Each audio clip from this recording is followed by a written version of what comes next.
All right. You can call us or text us at 800-400-3697 and email us anytime at sarahandvinnie@odyssey.com. And you're currently using that phone number, using that number now, Danielle Reyes. Danielle. Hey. Oh, there you are. Good morning. Good morning. I'm just sitting here and drinking my San Francisco coffee. Oh, nice. So we hate you. don't. You're mean. We don't hate you. We don't. No. So, okay. Bob's Movie Club. And by the way, if you're just joining us, Bob is on her way in, but she's running super late today. So the movie was Things to Do in Denver When You're Dead. So, Danielle, I hear this title and I'm like, she does know us. That sounds funny. That's going to be a good comedy. It sounds like the title of a comedy.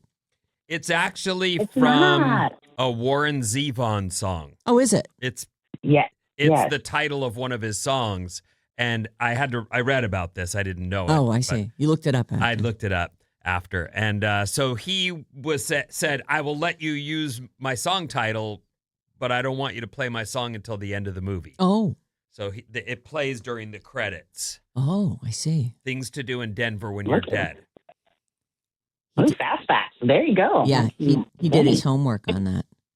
So, Danielle, a simple question. Why this movie? Well, I liked the movie. Well, it was back in the 90s when I watched it. And it was one of those movies someone recommended it to me. And I was like, oh, this is a great movie. And it's not just a simple crime movie, and it's not action-packed. It's just, it's about loyalty and friends. I like the dialogue. I thought it was a great movie. Now, one of the things where I got turned off, and look, I didn't commit, crimes in quotes. I drank underage and just wanted to party and, that kind of stuff. But when he goes to his friend, and he being the lead character, Andy Garcia, and he's been coerced into taking a new job despite not wanting to. Mm-hmm. And he has to put together a team, and he goes to a guy who's got his life together. Fine, like he's living in a trailer park. But he's happy. He's got these 3 little kids running around. Him, sure. And he's, he's not in jail. He's out of jail. He's doing his thing. He's got this quiet little life. He's happy. And then this guy comes and asks him to, one more gig, one more job. 10 large, baby. And I'm sitting there going, say no. I know it's a movie and you're going to have to say yes, but please just, God damn it, say no. Just say no. Because we already could tell it was going to be a disaster. Loyalty. But they're a group of misfits, these motley crew, but they have this common bond, this bromance that they developed doing crimes, and they did time in prison. So, but you just knew he was going to say you yes. can love your friends, Danielle, and you can be loyal to them. But do you have to invite the psychopath who can't keep it together and the leper to also be a part of this thing? Like, what in the actual F did they think was going to happen? Like, it's so. Critical Bill was hilarious. Oh my God. I that scene where everything goes down and him and Jimmy the Saint, things went wrong. And he's like, well, you should have known better to put me in as the guy.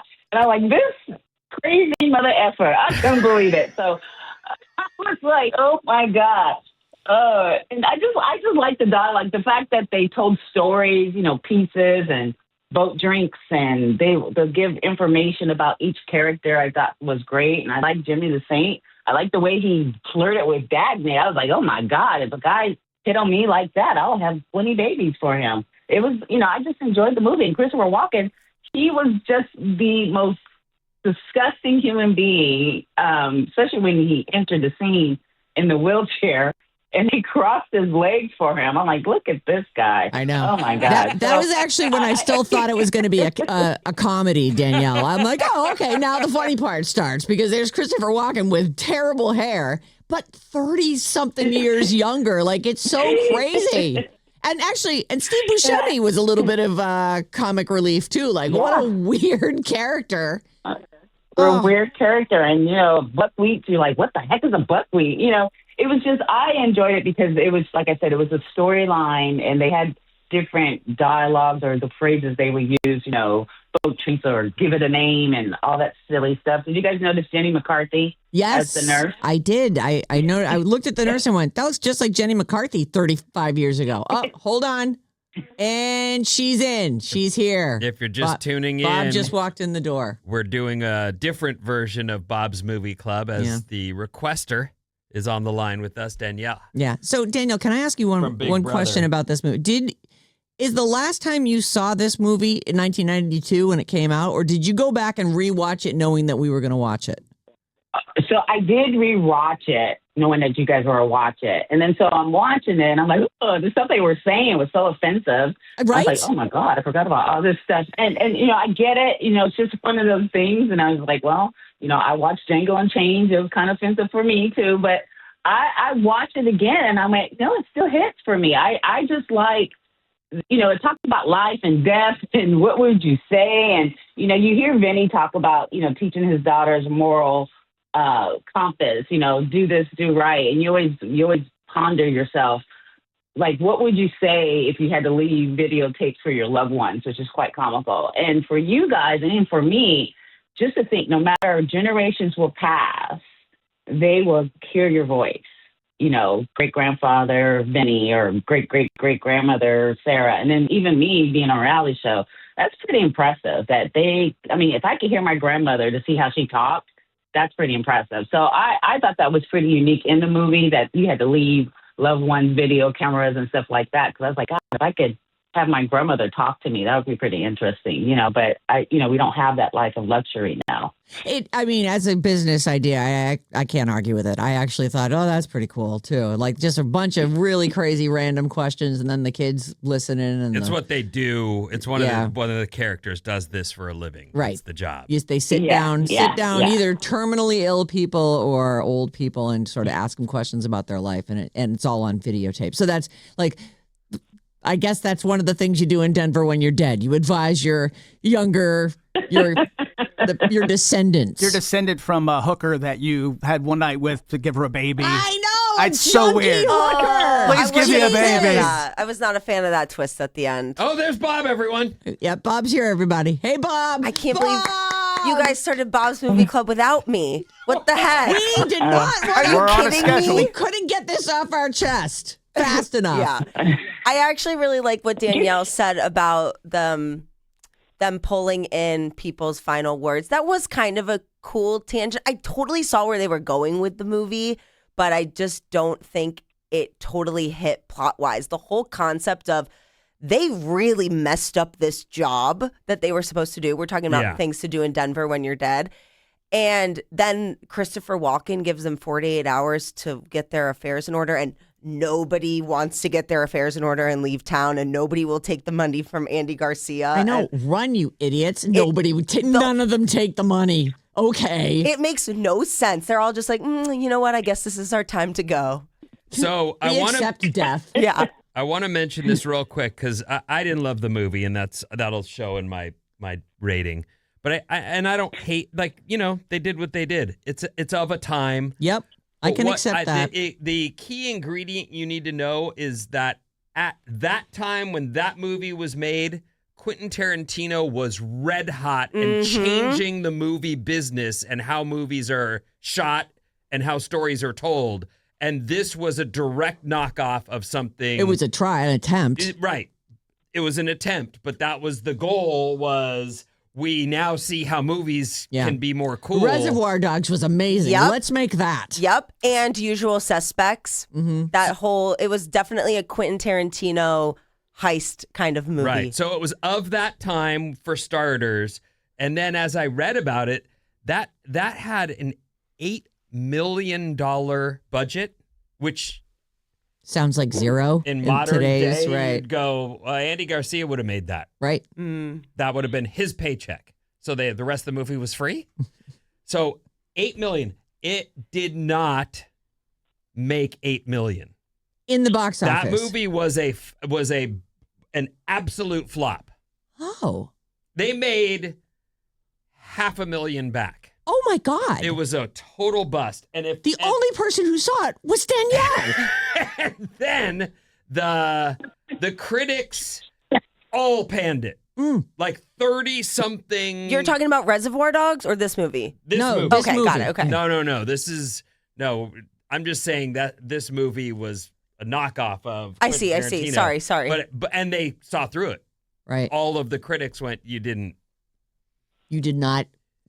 get Pull it. the assignment. Right. Correct. So just that's a little background. It was considered a flop at the time. I think it's probably considered liked a it. flop in time. It has like 35% on Rotten Tomatoes.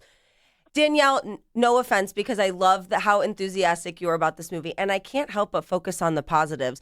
Do you find yourself quoting this movie? Because they do go for it with a lot of lines like baggage smasher, thump, mammy rammer, boat drinks. They throw out some crazy things that I feel like they're I trying think to make a thing. I do use give it a name a lot. Like when someone's talking, I'm like, give it a name. I'll say that a lot. But that was probably when I first watched it. But that's one of the things I do use a lot when people are talking and complaining about something. How you just say, oh yeah, I get it. I go, oh yeah, give it a name. So. Yeah. But like boat we're drink- complaining about this movie right now. I'm going to give it a name. Or Things buckwheat, don't do or anything in buckwheat, Denver after you're dead. Just avoid Denver Well, at all to get you costs. guys talking. Yeah. No, that's true. We never do that. So thank God we had something to talk about today. Jesus. Hey, Danielle, before we get to our ratings and stuff, so what do you have, like anything coming up off of Traitors? Like, or are you just all, the money has not been enough, I'm not in? Well, I've always played those shows just to win the money, and I've never used it to become an influencer or anything like that. So, no, I just go to work, and I just wait for a call. Okay. If they call. So nothing in the hopper right I now, like at it. least that you can tell us about. Okay. No, the only thing I have thought about, and I told you guys, is that I will audition for Survivor for sure. Yeah, I you just don't should. know Oh, you totally should. Hurry up and do it. Do it. Just like I would love to watch you on Survivor. I would love to. Yeah. And you've It's got a show enough that- contacts in the reality show industry that you could probably get on. Like you're a totally known person. I would love to see you on there. That'd be great. Who Well, wouldn't that's cast Jeff her? Bebby. Well, yeah. Well, we'll see. We'll see. That's his baby. He has a little, he has a vision of how he wants players to be on that show, and I don't know if he's really open to take. Well, they've never cast a female Big Brother person. They've cast two male Big Brother people, but never a female. So we'll see. Okay. We'll see. I'm sure you've got plenty of people, but if you want any help with your video, let me know. I I'd know, love to right? help you. I will.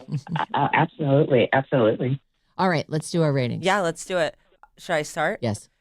I'm giving it 2.5 stars. Oh, that's good. Yeah, I'll give it 2. I gave it 1 star. I hated that movie.